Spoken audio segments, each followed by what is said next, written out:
Pilot angkatan bersenjata Rusia bekerja dengan drone kamikaze presisi tinggi pada posisi dan peralatan musuh. Rekamannya ramai beredar di media sosial Telegram pada Sabtu 10 Februari 2024. Penggunaan pesawat tak berawak masih selalu menjadi andalan militer Rusia dalam menghabisi pasukan lawannya. Terbukti dalam rekaman kompilasi berikut, memperlihatkan saat-saat drone Rusia menghancurkan sejumlah peralatan militer Ukraina. Di antaranya pengangkut personel lapis baja FV-103 Spartan, tank T-72M1 dan tank T-64BV. Selain itu juga, parit serta personel militer Ukraina turut menjadi korban.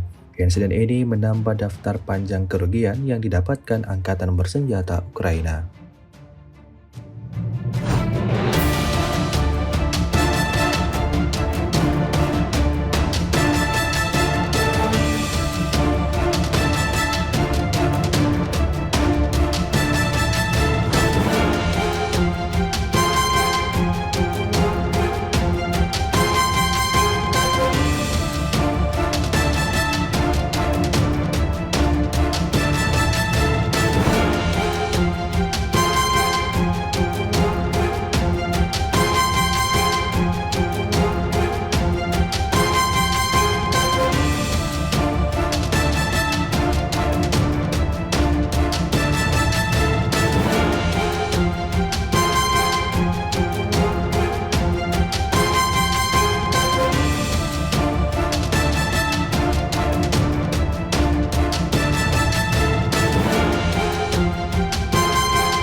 Download Tribun X sekarang, menghadirkan lokal menjadi Indonesia.